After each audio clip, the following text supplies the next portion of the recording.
Good evening to everyone. In today's session, we will discuss about differential amplifier circuit configurations. Mainly, the differential amplifier can be used in 4 configurations. First one, dual input balanced output configuration. Second one, dual input unbalanced output configuration. Third one, single input balanced output configuration. And fourth one, single input unbalanced output configuration. So the differential amplifier uses two transistors in common emitter configuration. If the output is taken between two collectors, it is called balanced output. Or if the output is taken between one collector with respect to ground, then it is called unbalanced output. Next, if the signal is given to both the input terminals, it is called dual input. While if the signal is given to only one input terminal and the other terminal is grounded, it is called single input.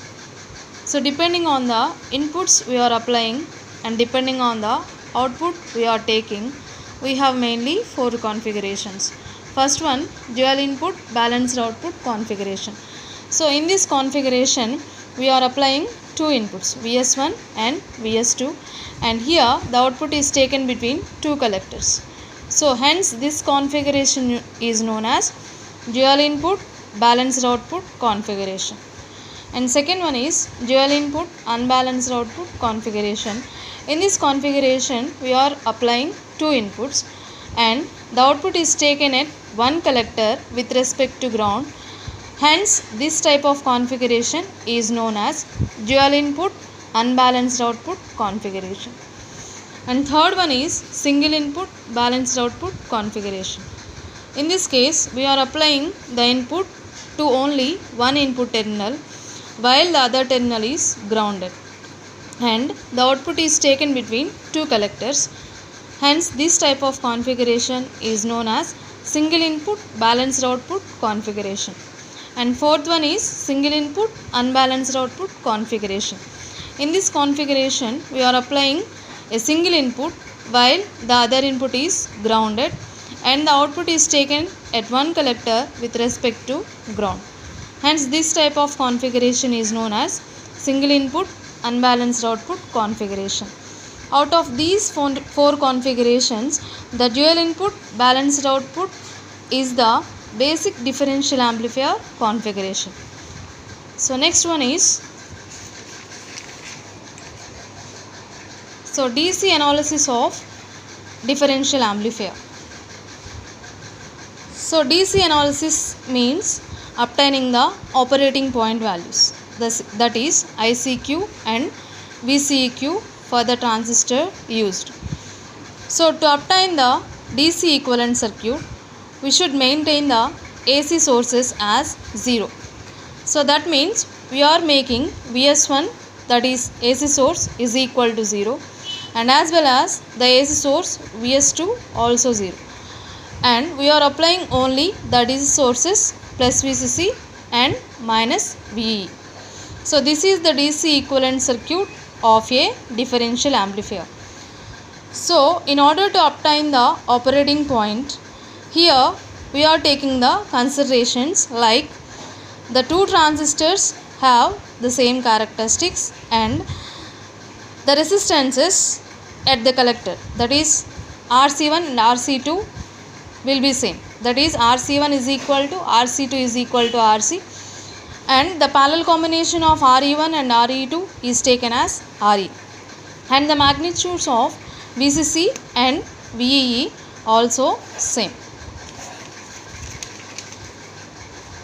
So to obtain the operating point, that is first one we should find out the value of IE and next we should find out the value of VCE.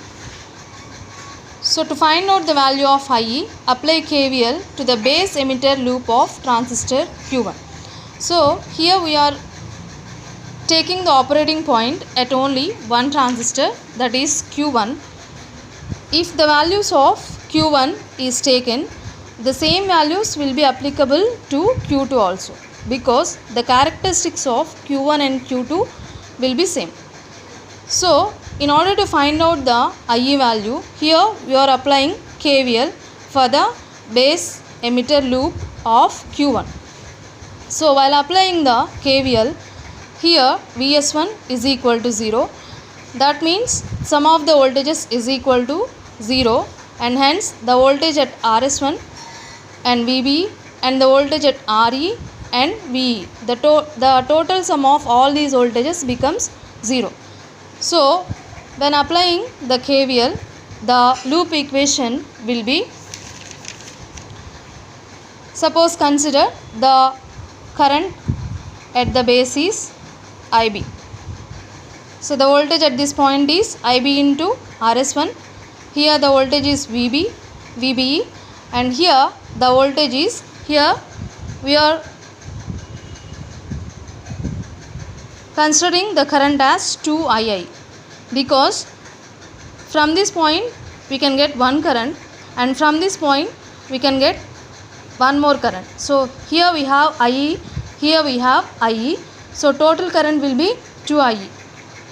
So the voltage at this point is 2IE into RE, and the voltage is minus VE, and the KVL equation will become minus IB into RS minus VBE minus 2IE into RE plus VEE is equal to 0. And we know the basic equation, that is IC is equal to beta into IB. So that implies IB is equal to IC by beta, where IC is approximately equal to IE. So hence IB is equal to IE by beta. By substituting this value in the above equation, then we can get minus IE by beta into RS minus VBE minus 2IE into RE plus VEE is equal to 0.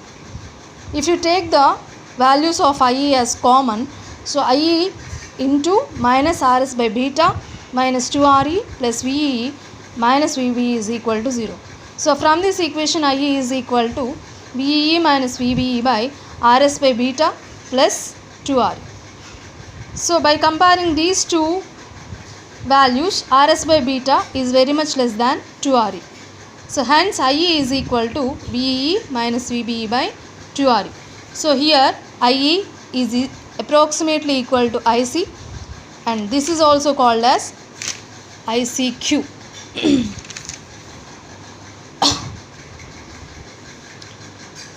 And next, to find out the value of VCE or VCEQ, we know IE is approximately IC, and hence the collector voltage of Q1 is equal to, that means the collector voltage of transistor Q1 is equal to VC is equal to, that means the voltage at this point is equal to VCC minus IC into RC. So that implies VC is equal to VCC minus IC RC, neglecting the drop of RS, and hence VC is equal to VC minus VE, where VC is the collector to emitter voltage.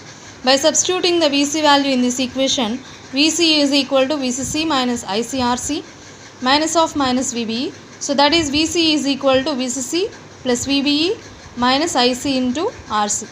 So VC is equal to VCQ, and hence we can get the operating point values of ICQ and VCEQ. And this is the value of VCEQ, and this is the value of ICQ.